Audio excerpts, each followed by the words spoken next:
Hey everybody, welcome back to Eating with Evans. This week we're going to make a creamy oven-baked macaroni and cheese that's been topped with a crispy panko breadcrumb topping. For this recipe we're going to use extra sharp cheddar cheese. I love Cabot cheese. It's a fairly local cheese from Vermont. I love the added flavor that the extra sharp cheddar provides, and you really can't beat the creaminess that cheddar cheese can provide for the recipe. We're going to need a stick of high quality butter. I love Kate's butter that's made in Arundel, Maine. 2 cups of whole milk. I like organic milk because it tells me the feed that the cow was eating was non-GMO. All-purpose flour. 1 pound of Cavatappi pasta. I like this variety because it's got grooves on the outside, which help to hold the cheese sauce to the noodle.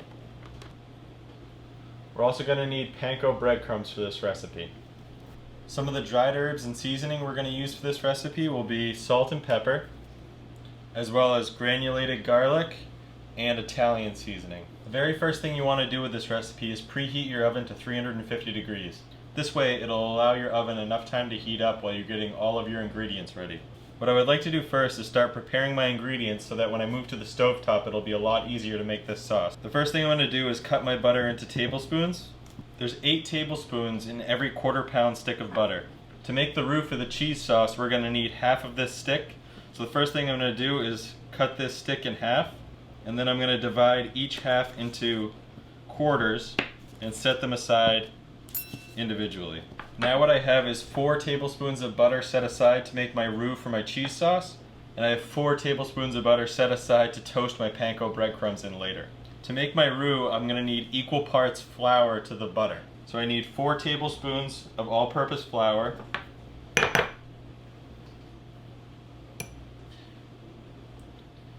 For those who don't know, a roux is equal parts fat and flour. Sometimes you'll see this as rendered chicken fat in a recipe where you add flour to the pan and then add chicken stock to make a nice chicken gravy. In this instance, we're going to use the flour, the butter to make a roux. We're going to add milk to the roux and then add in our cheese to make a nice creamy cheese sauce. The last ingredient I want to portion out before we head over to the stove is 2 cups of whole milk. For this recipe I want to use whole milk because it adds a lot more flavor than maybe skim or 2% milk.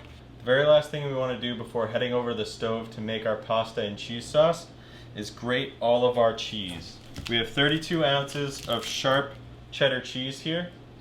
The reason we're using a block cheese like this and not the pre-shredded cheese you get in the package is because those cheeses come with anti-caking agents coated all over the shredded cheese.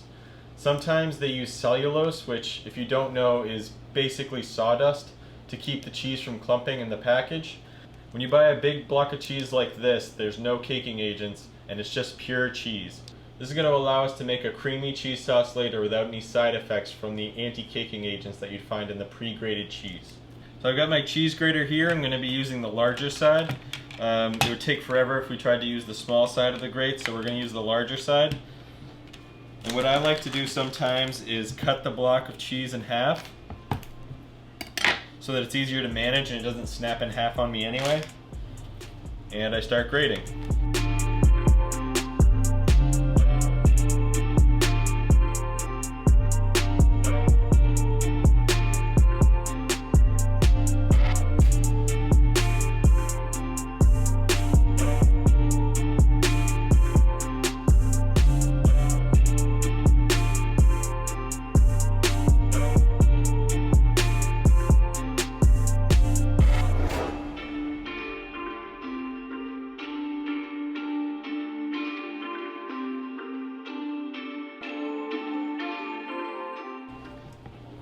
This is my 2 pounds of freshly grated sharp cheddar cheese that I'm going to use to make my cheese sauce with.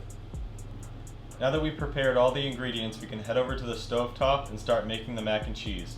At this point, I like to start heating a large pot of water that's been salted for my pasta. While my water's coming to a boil, I'll start making my cheese sauce so that it's all ready to be combined at the same time. I started preheating this 12-inch skillet on medium-high heat, and to this I'm going to add my 4 tablespoons of butter. Once this butter is fully melted, we're going to allow it to start to cook off some of the water. Butter is made up of water and milk fat. As the butter starts to get above 212 degrees Fahrenheit, you'll see that the water is starting to cook off from the butter. That's what all this bubbling is. We're going to cook this until the bubbling nearly stops, and then we're going to start adding in our flour. You can tell a lot of the moisture's cooked out of the butter because it's stopped vigorously bubbling. So now we're going to whisk in 4 tablespoons of flour. We're going to whisk this constantly so that it doesn't burn. What we're doing right now is developing a roux. You're going to see that as this starts to cook, the color is going to start to darken as the butter starts to cook the flour. So we're going to allow this to cook for a couple minutes until the color visibly darkens.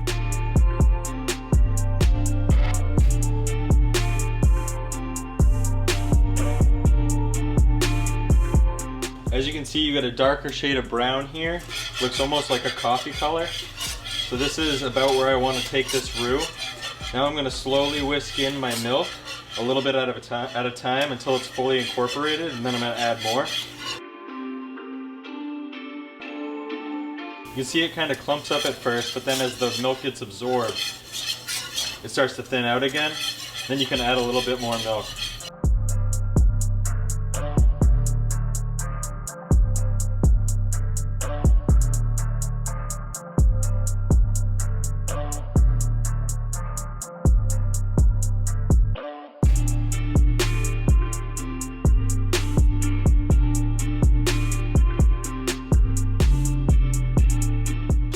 Now we're going to add the final portion of our milk into this bechamel. Now that our bechamel is fully incorporated, I'm going to start adding cheese. I'm going to add about 1/4 of it at a time and make sure that it's fully incorporated before I add more.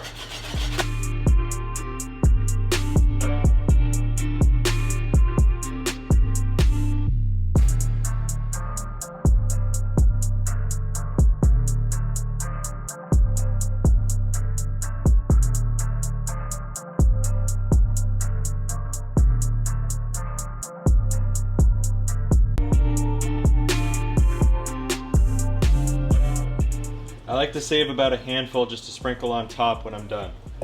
Now I'm going to taste this for seasoning. I'm going to add about a tablespoon of garlic powder. I'm going to add a pinch of salt and some freshly cracked black pepper. Now I'm going to whisk to combine. So here I've got my 1 pound of pasta, and I'm going to start adding in my cheese sauce.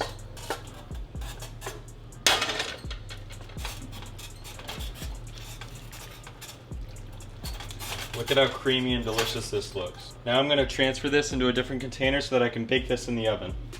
To a 10-inch preheated skillet, I'm going to add in 4 tablespoons of butter. I'm going to let this melt.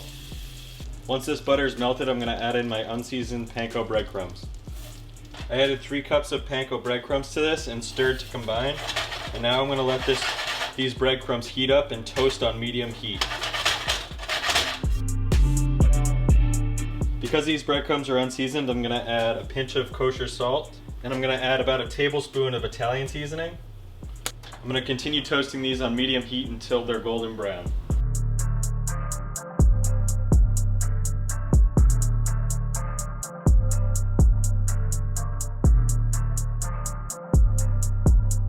Now you can tell that the Panko breadcrumbs have browned up a good amount. We're going to turn them off and go top our macaroni and cheese. After you've set your macaroni and cheese aside in a casserole dish like this one, we're going to add the reserved cheese from earlier.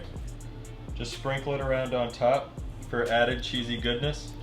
Now we're going to add on our toasted breadcrumb mixture. You can see how much that color changed just by toasting these on the stovetop for a couple minutes in some sauteed butter.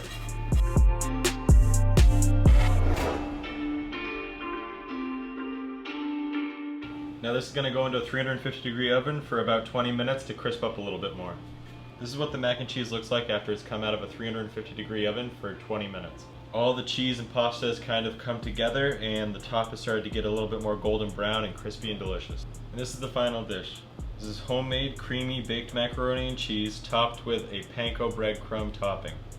We used extra sharp cheddar to make a flavorful and creamy cheese sauce and baked it in the oven for 20 minutes until the top was golden brown.